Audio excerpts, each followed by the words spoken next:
Where do ideas come from? Where do they come from, do I say? Ideas come from the earth. They come from every human experience that you either witness or have heard about, translated into your brain in your own sense of dialogue, in your own language form. Ideas are born from what is smelled, heard, seen, experienced, felt, emotionalized. Ideas are probably in the air, like little tiny items of ozone. That's the easiest thing on earth, is to come up with an idea. And the second thing is, the hardest thing on earth is to put it down. Who was it that said writing is the easiest thing on earth? He said, I simply walk into my study, I sit down, I put the paper in the typewriter, and I fix the margins, and then I turn the paper up, and I bleed.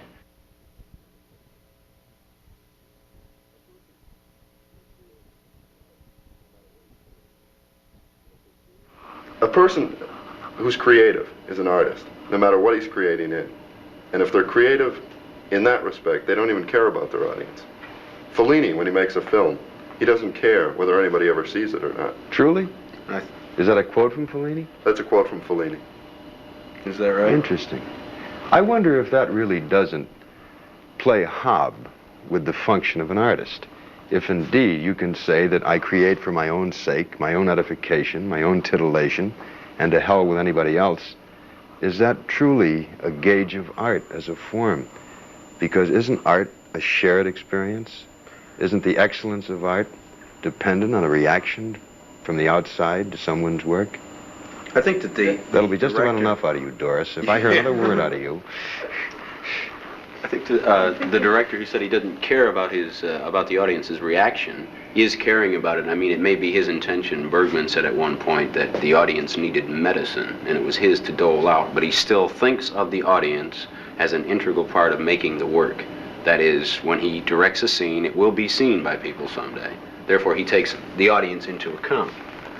It might not be the present audience. Ives carted the music into the barn.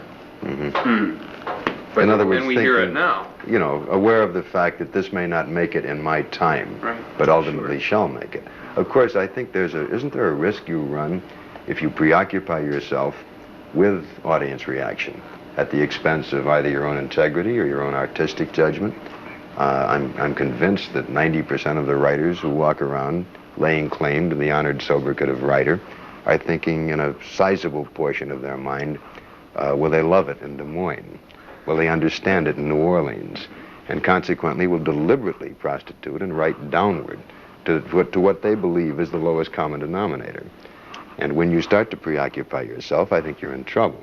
This is not to say that I wouldn't share the Fellini feeling, if indeed that's the way he thinks, that I will write only for dirty old Rod, and that which pleases me must please you, and if it doesn't, to hell with you. But the reverse, I think, the concern should also be extant, that I must realize that because I am writing in an art form, the whole function of the art form is to be translated to other people. There's an emotional experience to be shared. Consequently, it isn't just me and my tower. It's how people will react to what I write.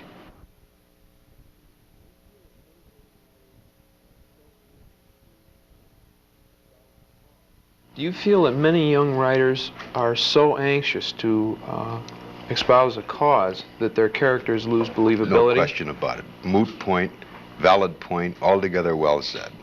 Head of the class, if there is one at the moment.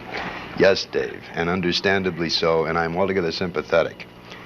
What are you dealing with now in terms of plot points, themes, concerns now? The world and everything in it.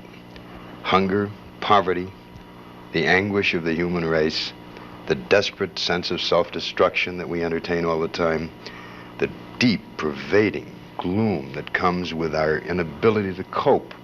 Of course you're going to over-concern yourself with issues. It's right that you should do so, and it's expected this year, next year, but not 3 years from now. Leave that soapbox behind. Carry with you at all times your sense of caring and your concern, but put it into the mouths of flesh and blood people. If not, write tracts.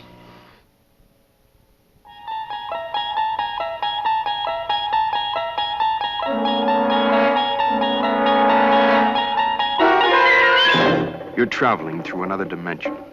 A dimension not only of sight and sound, but of mind. A journey into a wondrous land whose boundaries are that of imagination. That's the signpost up ahead. Your next stop, the Twilight Zone.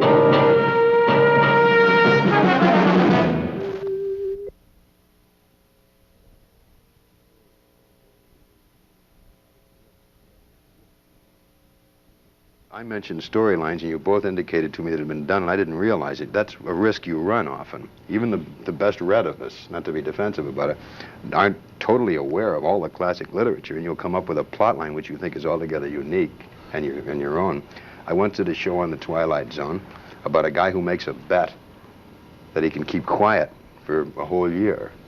Now, I did not realize it at the time, but there was a short story called The Bet, and I think a Chekhov short story, unless I'm mistaken. That's one where he was locked in the glass room in the men's club. That's right. Yeah. He constantly talks, and a fella says to him, if you keep quiet and are willing to, you know, be under observation, so we know you don't talk, and not say a word for 1 year, I'll give you 50,000 pounds. And he says, great, because he desperately needed the money. So they put him in this glass room. Do you recall this story? Mm-hmm. And he doesn't say a word. And there are two switches to this story. Number one, the year ends, and he is let out of his glass room, and in truth, he has said not a word. But the guy who made the bet with him, despite the fact that he's a member of the club, doesn't have 50,000 pounds.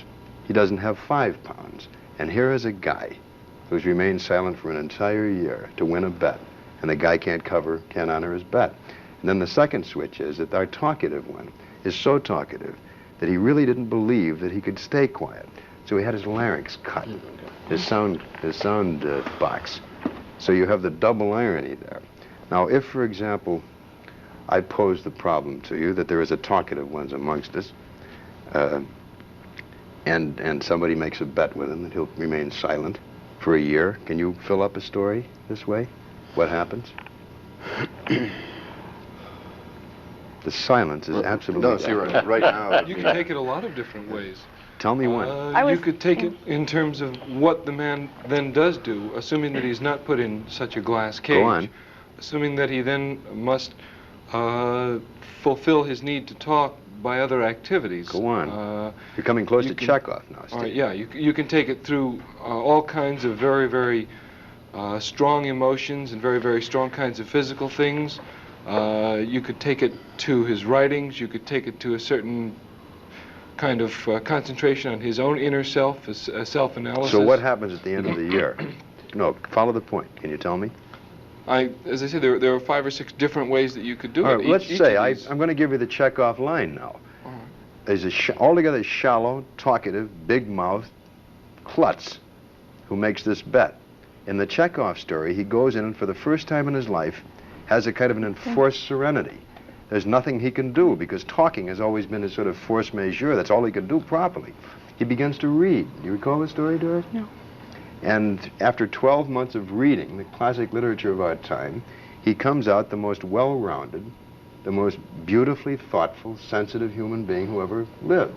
He knows Thoreau, he knows Socrates, he knows Moses, he knows the word of God, he knows the word of the ancients and of the angels, and he becomes an altogether incredibly well-rounded man.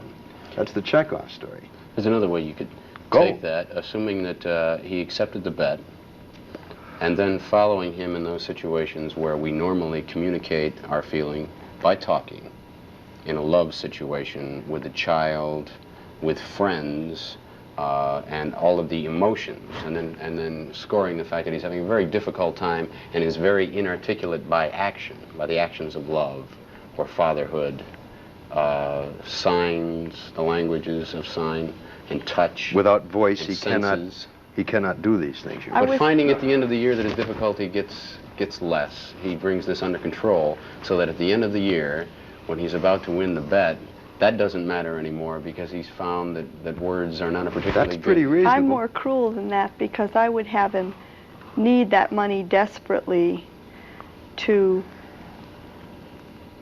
He feels that the money would help him get his marriage on stable grounds, you know, have his children love him and all this sort of thing. But by the time he's been quiet and hasn't communicated with anybody for a year, everything's fallen apart anyway, and he can't.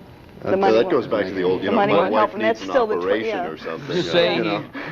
when he went in the room, he felt he needed the money. When he came out, he no longer felt he needed the money at all. Exactly the check-off line, Right. Dave. But as he walks out of the room, everybody will not talk to him. They just walk away, and then he sees the hearse go by in the road. Mm-hmm. Mm-hmm. You went check-off one better.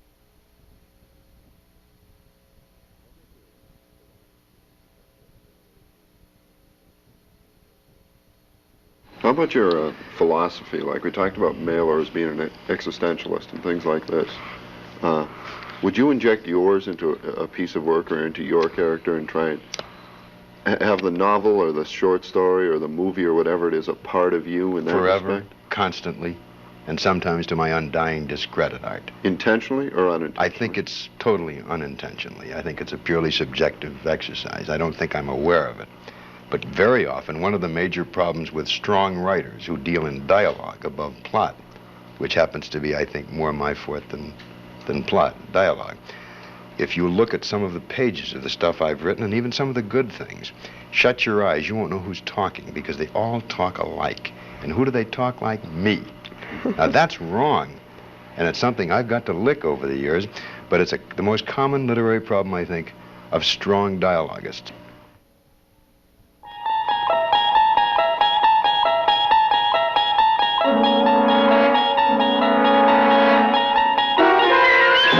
You're traveling through another dimension. A dimension.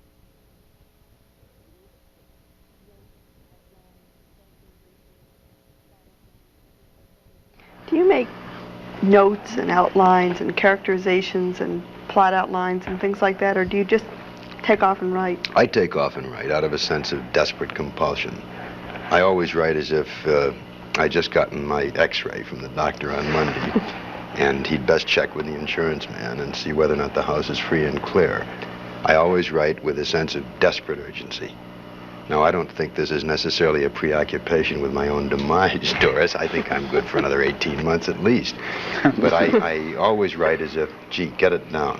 Now, other writers, and many fine writers, and many writers finer than I might add, are very craftsmanlike, meticulous, delvers into structures, scenes, costumes, biographies of their people.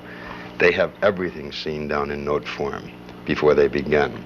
They also have a very good idea of the sense of, if it's a play, they're acts.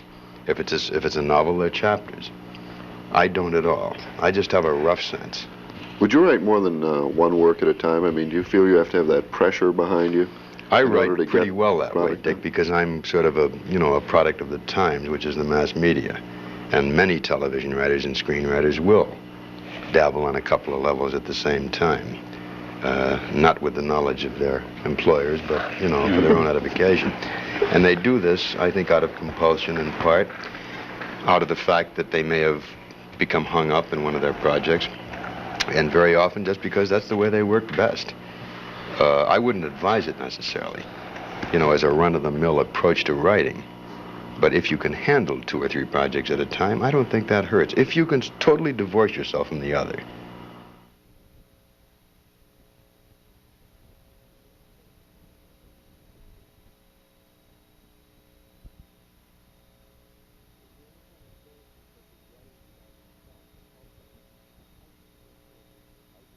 Is there any kind of therapy, such as writing about yourself, that helps I think your own so. characterization? I think self-knowledge is one of the beautiful and marvelous and creative aids that we have. Know thyself. Because you can look at yourself in the mirror and get a whole list of all of the human attributes and human frailties that are extant. Whatever is wrong with you is conceivably wrong with most of your peers. Whatever is decent and good and fine and caring that is a part of your nature is also the meritorious aspects of, again, your peers. But if you know yourself, and this is one of the marvelous key self-tests that you can make all the time in your writing, just a piece of dialogue, would I say it? And if I heard it, would I believe it? That kind of thing.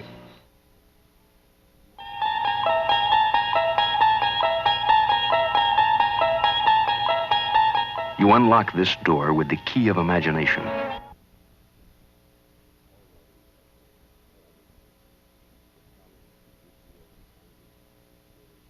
All writers are born and never made. The talent to recreate in language the experience of life has to be God-given. On the other hand,